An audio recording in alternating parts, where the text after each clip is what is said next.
Buen día, hermanas y hermanos. Este año nos toca leer el Evangelio de Lucas en las misas de los domingos.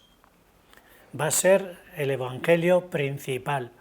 No significa que de vez en cuando también se lean textos de otros evangelistas, como San Juan, pero principalmente va a ser San Lucas.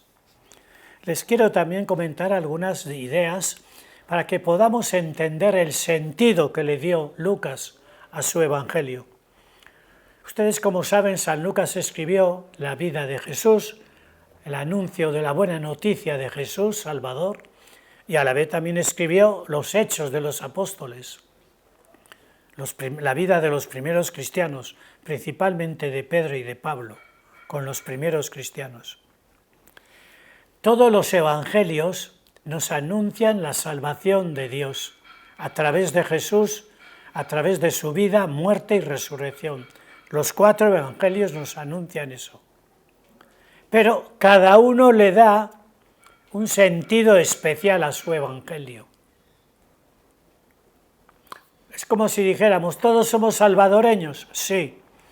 Pero bueno, los salvadoreños que viven en San Miguel tienen unas características, los que viven en Morazán tienen otras características, los que viven en Antiguo Cuscatán o en San Salvador, todos salvadoreños, pero cada uno con sus pequeñas características de vida, de trabajo, de costumbres y tal.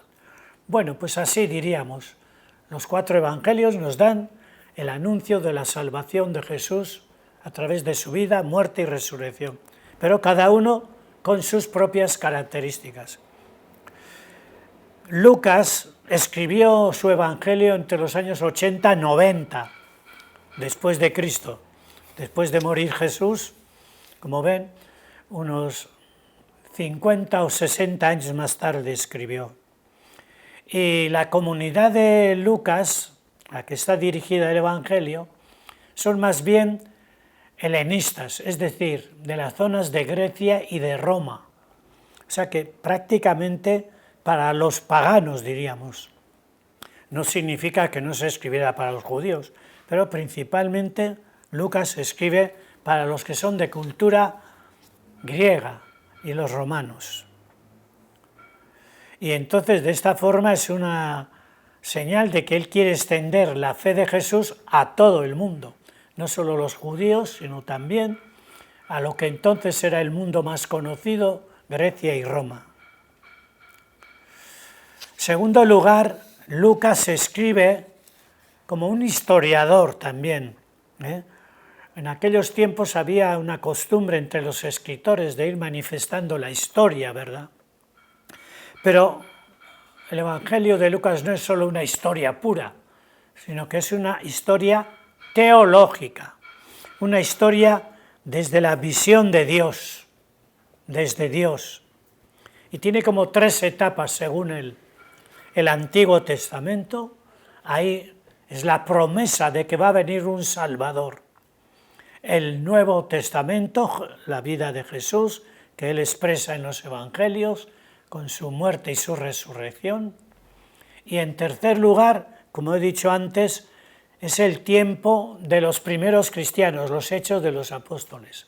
Por tanto, él escribe como si fuera una historia en 3 partes, el Antiguo, prometido al pueblo judío, el Nuevo Testamento, Jesús con su vida, muerte y resurrección, y la vida de los primeros cristianos en los hechos de los apóstoles.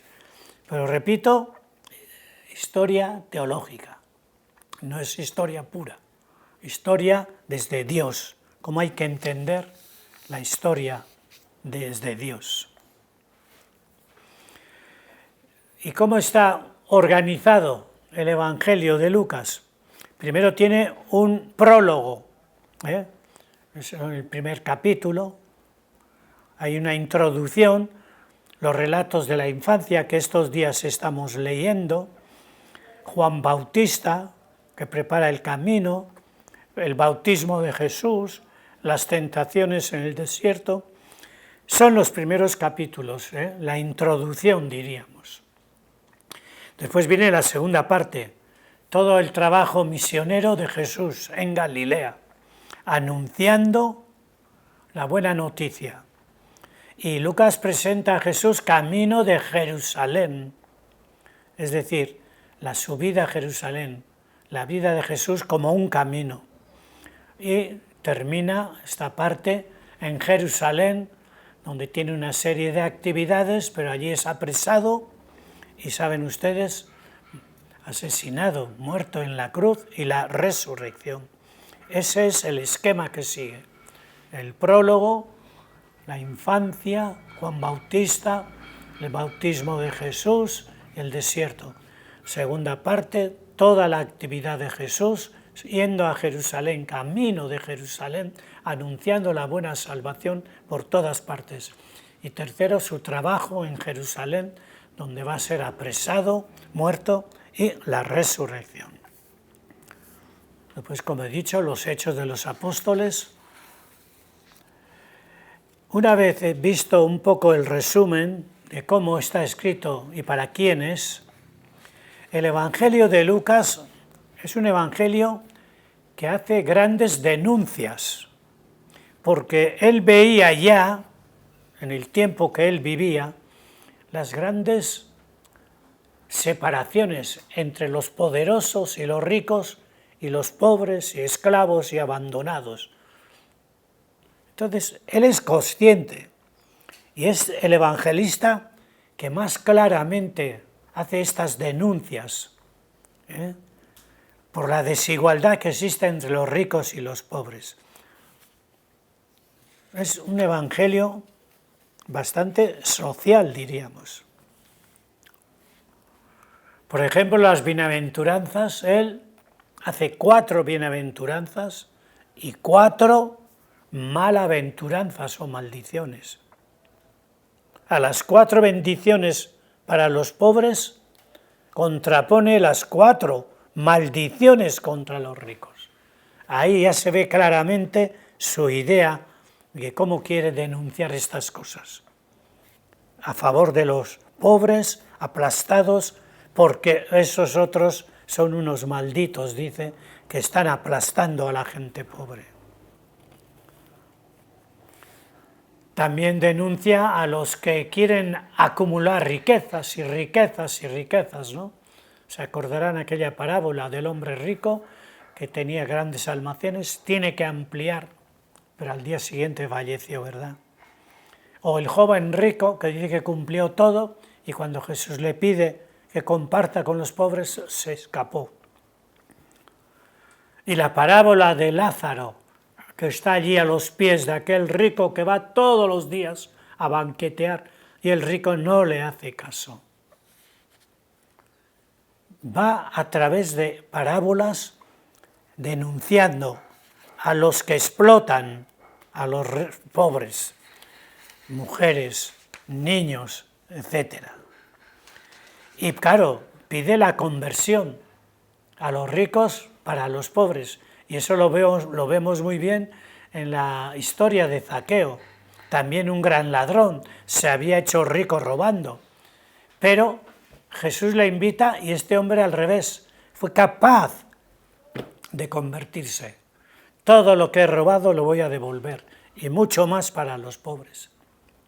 Por tanto, Lucas va viendo los que no se convierten, como aquel rico banqueteador o el joven que se escapa cuando le dice que comparta, y contrapone también los hombres que, aunque ricos y tal, eran capaces de convertirse, como Zaqueo.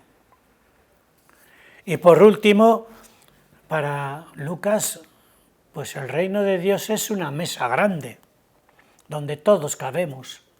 ¿Se acuerda cómo fue invitando a todos los pobres que encontraran por la calle, verdad?, para la boda de su hijo?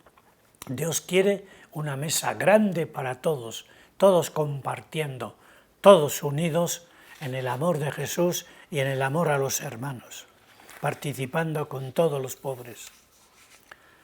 Y hay también una tercera característica en el Evangelio de Lucas que ustedes lo irán descubriendo también a través de los domingos de este año. Un Dios misericordioso, un padre que abraza a los pecadores y a la vez un hijo de Jesús que es capaz también de estar a favor de los pecadores, de los que están aplastados por la religión judía. Un Dios que trae la misericordia y el perdón.